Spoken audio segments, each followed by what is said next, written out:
and welcome to Industry Spotlight with Creative First. Our guest today is the wonderful Sarita Patil, partner Matchbox Shots. Sarita, welcome to this discussion. Thank you so much for having me here, Loita. You've worked across large studio systems and now run an independent company with a distinctive voice.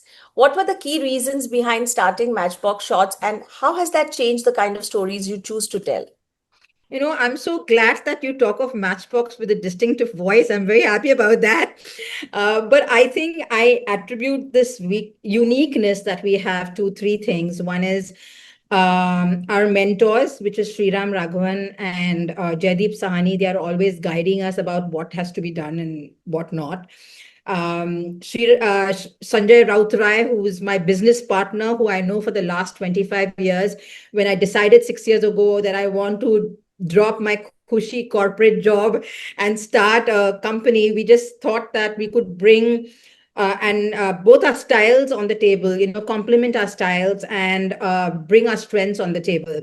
And third is entrepreneurship, Lohita. I mean, it allows you to do what you want, right? So you can keep telling the stories you want to tell and what you are passionate about. I'm so happy you said that because, we always talk about Startup India, Make in India. And, this is really, I would say, an inspiration for those entrepreneurs who also can start their own company in the creative industry. How do you see the balance between creative ambition and audience reach playing out today, especially in the current content saturated environment? Balancing creative ambition and audience, Lohita, I think requires a few things. One is focus on quality over quantity. The other thing I think is turning out content and compelling stories and exceptional stories which resonates with the audience. Refining your craft and experimenting with new craft styles, formats, platforms. I think over the last uh, 6 years, we are reasonably a young company, and you will see a lot of different kind of content that's come out from us. We've done Monica, oh my darling. We've done passion projects like Three of Us and All India Rank. We've done a series like IC814, Scoop, and Cough. We've done a Malayalam film called Trishanku. So you will find that a lot of, especially in the slate that's to come, you'll find a lot of theatrical films now and a lot of other long formats that are coming out from the stable of Matchbox. All the content that you just mentioned, I'm sure is on a lot of wish lists, if not, already watched lists. These are like amazing pieces of content that you've produced. However, from a producer's point of view, how can data from reports such as the economic contribution report by the MPA help independent production houses make a stronger case, especially in terms of investment and partnership?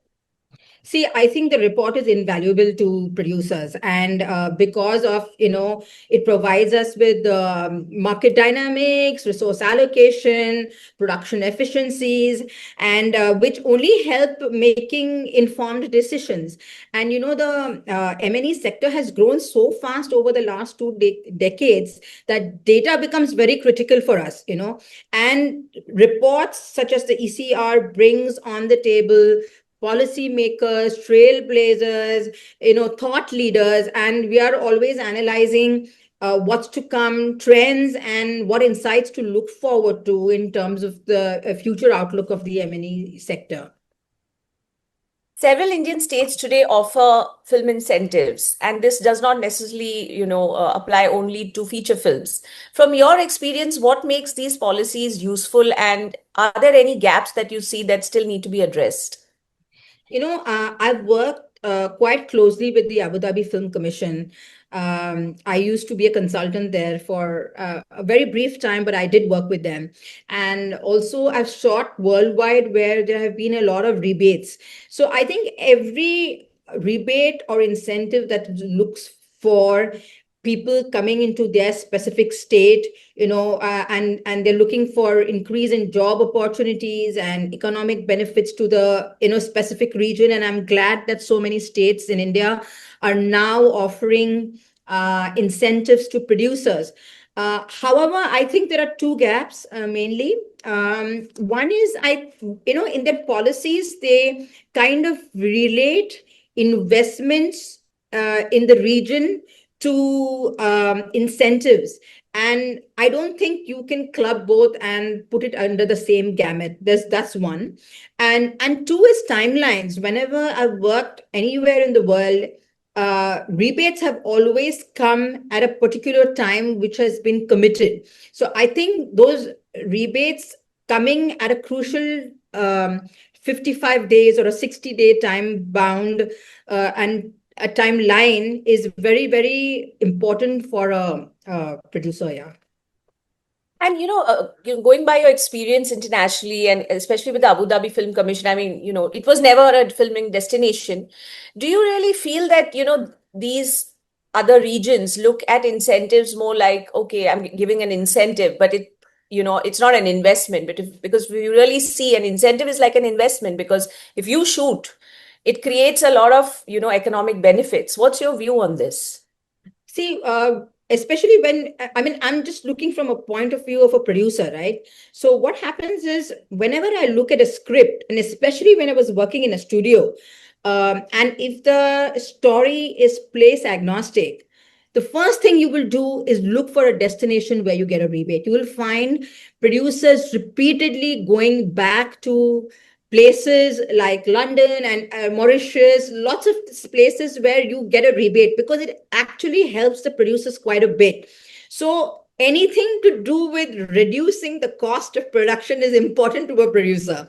So that's how you try and pick up destinations. And even when we didn't pick up destinations, like for example, I shot in Oman, which was once upon a time in Mumbai Dobara, they didn't have a rebate, but we tried to do a barter system in which we could get maximum benefits, like Oman Air, the Oman Tourism Board, Hotel Shangri-La, all of these teams, they came together to give us really, really great deals. And that is what a producer is looking for.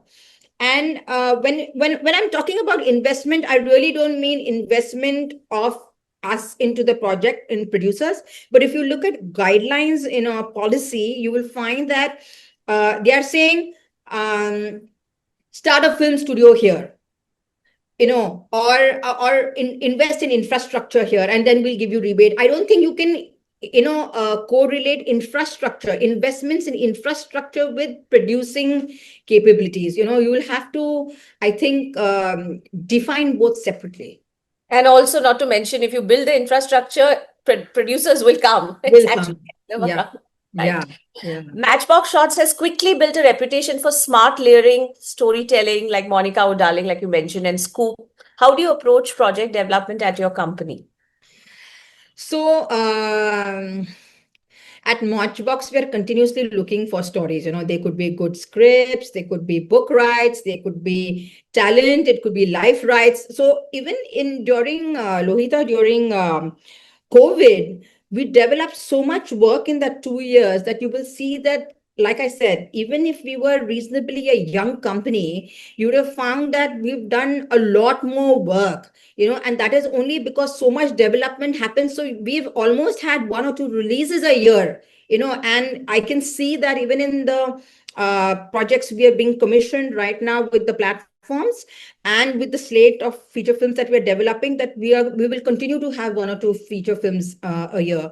Also, you can't forget that people like Sriram Raghavan and Jaideep are associated with the company. So a lot of treasures come from them, about what kind of stories to tell, and some things they have then they want us to produce, and that's just great. Yeah.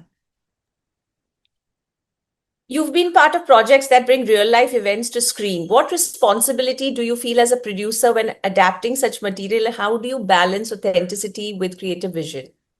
Yeah, you're totally right. Most of our stories are like based on real life events. And, the thing is that when you're inspired by real life events, with it comes responsibility and accountability. And that's why we take care and we try and ensure that, we're authentic, and our detailing is very, very high. I'll give you a small example. Even if it was just an aircraft in IC-814, we could have just used one of those recent aircrafts, but we knew we were telling a story which was a 1999 story. We didn't want anybody to come back and say, ये तो aircraft था ही नहीं तब. You know what I mean? So we looked for an A300, which is a wide-bodied, phased-out aircraft all over the world, and we found it luckily in Jordan. So I'm Wow. saying is, yeah, we just try and see how authentic we can. We're doing another show right now for our platform, which is a huge, again, real life event story. And research. All our research has taken us more than 2 years. We've had researchers reading thousands of pages of chart sheet just to get the stories right, and having research all over India and meeting people and seeing that the stories that we tell are authentic. Yeah. When you mentioned about finding that aircraft in Jordan, you do now have technological tools thanks to artificial intelligence. While we all agree that, artificial intelligence will contribute to a certain extent in reducing the time, it's a great tool for streamlining. Where do you see I mean, as a producer, where would you draw a line where you would say, no, I really want to go with this authentic product vis-a-vis created through a technology, which would actually come to the same thing, No, I think we've done both at Matchbox. Right. When we did IC814, all the exterior shots, uh, especially when shown in Kandahar, were all real life. So we took that aircraft, we painted it and called it Indian Airlines, and then we shot with it. But everything else was VFX. Everything Fantastic. else is VFX. So if you see, you will find that. I mean, I'm talking about specific aircraft shots, Sure. exterior aircraft flying shots. They were mostly VFX because we couldn't fly that aircraft, so that was Sure. all VFX. The interiors, of course, we put up a set and did all that shebang, but that was it. And the show we are doing right now, like I said, for a platform which is also based on true events, in that is I mean, we're also doing VFX, but we're doing as much possible to shoot live. So all the assets that we're using, I can't talk too much about the show, Sure, sure, unfortunately. sure. Yeah, but all the assets that we are using, everything is live. All the locations that we are shooting, I mean, we've been shooting like on 16,000 feet, and all locations are live. So we've left very little to VFX. I mean, where we really need to use VFX, we're using VFX. Otherwise, we are not. Yes, So and if both, you yeah. if you could really elaborate on that, informed and deliberate choice, No, it's just that authenticity. Yeah, I mean, when you can shoot live, why will you go and try and do the whole thing with VFX? I mean, you can see the difference between live and what is created on the table. So Yes, it's yes. just I how think we do. that'll be very useful for our audiences to know because you are saying as of now and probably even in the future, AI will continue to remain a tool and there's no compromise on authenticity. Yeah, you know what?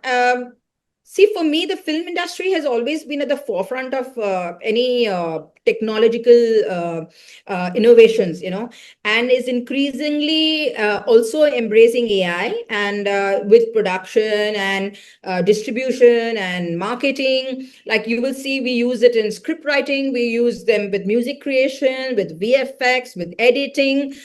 You know that there are digital influencers now, and then you have virtual managers to look after those digital influencers. Yes. So, from augmenting creativity to optimizing costs and efficiencies, you can't ignore AI for sure. Right. With audiences today more segmented and discerning, how do you decide which stories are worth backing? And, how has the calculus changed in the streaming era? You know what, Lohita, with 3 decades of experience now, you can actually put content in buckets. You can say, Right. when you hear a story, when Right. you read a script, you'll say, hey, this is a non-theatrical film, you know, Yes. or this is in the theatrical bucket, or this story can be told in long format and should not be a film. So I think that comes with experience about where you want to put what in which bucket and then tell stories accordingly. But I'm very excited about the streaming platforms that have come in, because they allow us to tell the stories we want to tell. Sometimes 2 hours is not enough to tell the same story. Like IC814 could have been a film about a hero who's brought his 188 souls back, and it could have been a 2 hour film, but that I wouldn't be able to do justice to the story, because there were so many other layers that were happening simultaneously. And that's how we brought it and put it as a series. So there are a lot of stories that I feel there are lesser boxes to be ticked when you're telling a story on a streaming platform, because on theatrical you're always saying you want these actors, these level of actors, or this level of director, to ensure that feasibility is met. And that's not we're not bound by all that when we are telling a story on a platform. Thank you so much, Sarita. Congratulations once again, and cheers to authenticity, Thank creativity, you. and some amazing content from your company. Thank you so much. Yeah, thank you. Thank you.